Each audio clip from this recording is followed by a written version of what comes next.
Welcome to On Top of PR, where we share how to use the power of PR to build a strong brand and great reputation for your company. Here's your host, Jason Mudd. Welcome to the show, everyone. This is Jason Mudd with Axia Public Relations, and I have my friend and colleague with me today, Suzanne Lin. And Suzanne and I are having a conversation about public relations.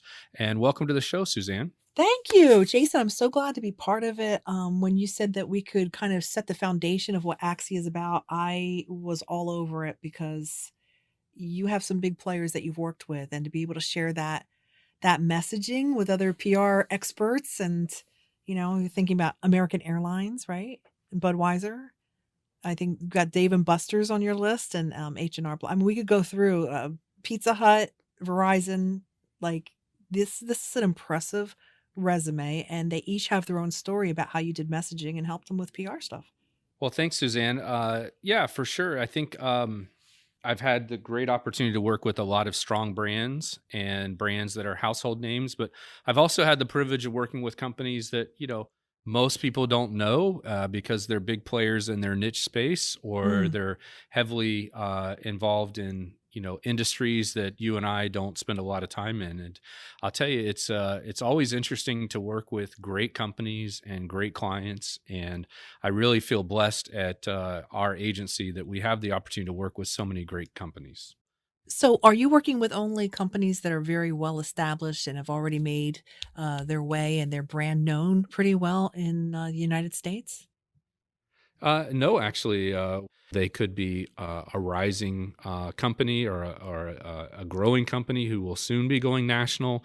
But really, for us, our niche is helping clients who are doing business in multiple geographic markets, whether that be that they're doing business across the Midwest or on each coast, but just really looking for companies who are doing business in multiple geographic markets. Some of our clients are all over in one large state, like Florida or Texas or California, or the lower Midwest, for example. And other ones are doing business coast to coast. And even some of our clients are global brands, as the ones you mentioned earlier.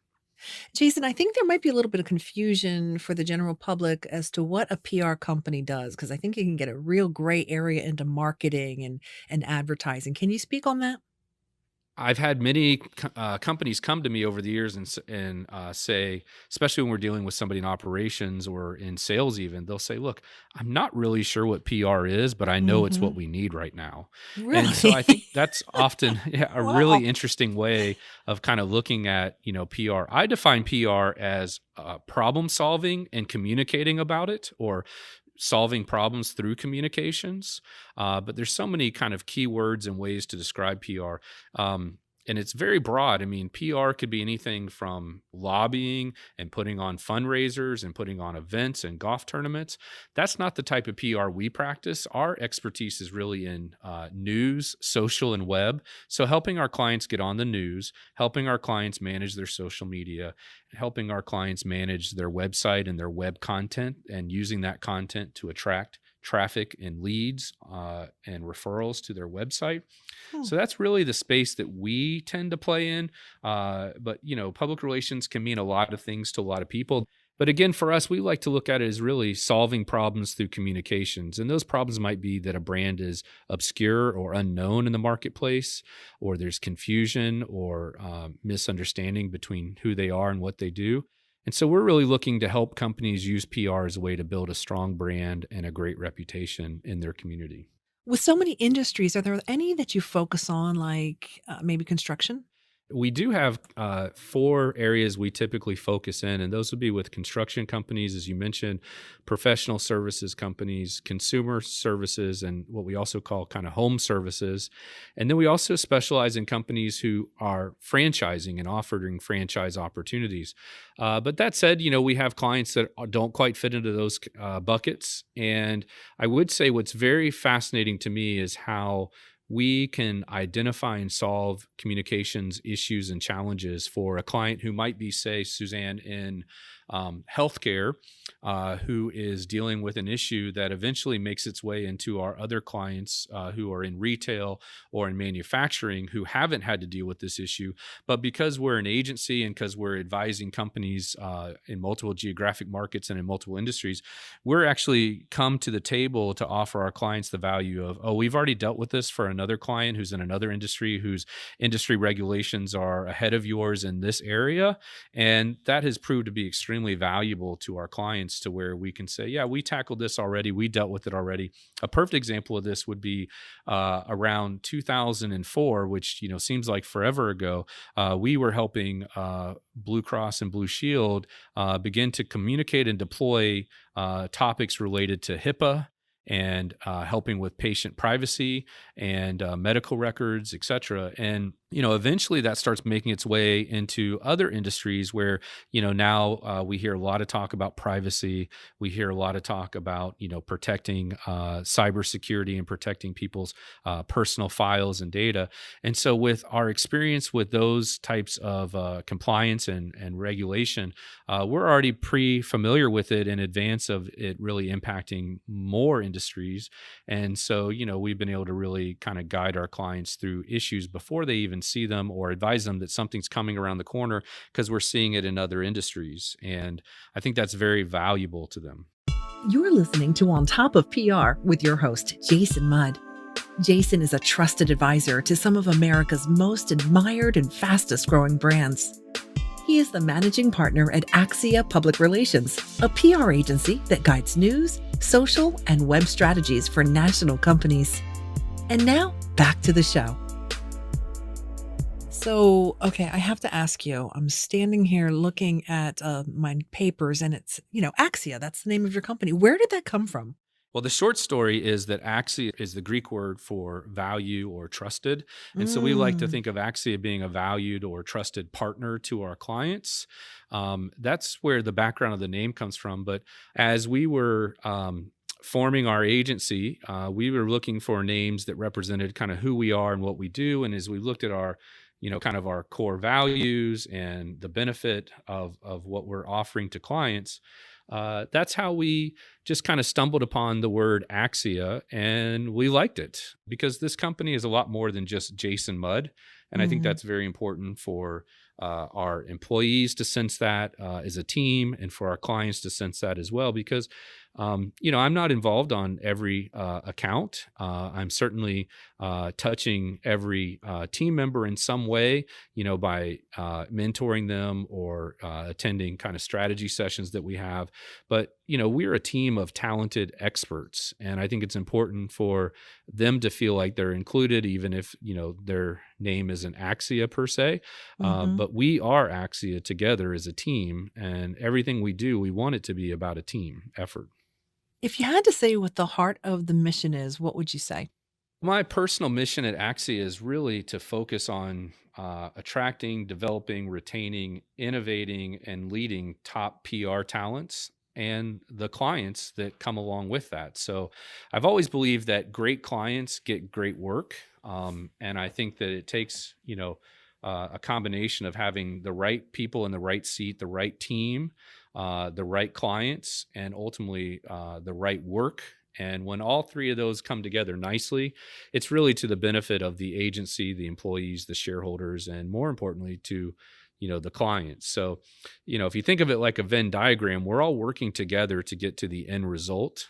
And it's really important to me that I create that strong culture in our organization. Otherwise, a company without a strong culture, won't last through the tough times, and won't be a differentiator and disruptor in the marketplace. And, every company has a culture, whether you realize it or not, whether you're creating it and navigating it or not. But it took me a while really to warm up to the idea that, culture was important, and it wasn't just something that people talked about and it didn't really matter. Now I'm a huge student and a huge advocate of culture, and I'm constantly reading about it, learning about it, and desiring, to help others work through culture. And culture is more than just core values on a wall. Culture is the way that the company is led. It's the way the Mhm. company operates, and core values are a great guidance for those, as long as they're authentic versus being aspirational. And it's truly something that you live and breathe. So in our weekly team meetings or in our daily stand-up huddles, we are reviewing our core values, our mission statement, our vision statement. We're calling on people to read it out loud or recite it from memory, and we're calling on people to give examples of how they or their teammates have lived out our core values and our mission and vision throughout the week in their role at the agency. Jason, podcasting's not really new for you, but you took a break. What happened there? Well, Suzanne, years ago, a decade or so ago, we launched podcasting pretty early on, around 2006, 2007 ish. That And was we were before it was pretty, cool to have a podcast. That was really I know. early on, yeah. Well, early on, we were talking about, what people called back then, Web 2.0. In fact, colleagues of mine and I were, kind of gathering together as early as the year 99 and 2000, really conceptualizing what became known as Web 2.0 and eventually became known as social media. And we're really kind of conceptualizing what the next stage of the internet looked like. And for the most part, we were a lot more correct than we were wrong. And I Wow. wish I would have taken those predictions a little bit further. Right. But it was really kind of us just kind of hanging out and talking through and kind of conceptualizing what we thought the future of the internet would be. We probably should have created a platform and sold books and speaking engagements on it. But we really didn't know how right we were, which Right. I'm flattered to say, but disappointed that I didn't leverage it. But Right. to that end, we've really been explaining to clients for a long time the power of blogging, the power of podcasting, and so that's incredibly important. And I would say, so when we launched podcasting very early on, the only thing that stopped us from continuing it was candidly when the Great Recession hit. We had fewer resources and we Mhm. had to do more with less, or get more done with less. And so podcasting kind of just fell by the wayside. And, Mm. you know, in that interim period, yes, we've helped our clients launch and produce podcasts. Yes, we've helped our clients appear on podcasts as a guest and being interviewed. And we've done some of that ourselves. But, I really had this passion of saying, we've got to do more to just get out there and share not only the knowledge, insights, and tips and trends that we're seeing, as you mentioned earlier, but more importantly, we just have a great contact list of insiders in the industry that I think would bring a lot of value to our audience and to our fans and followers.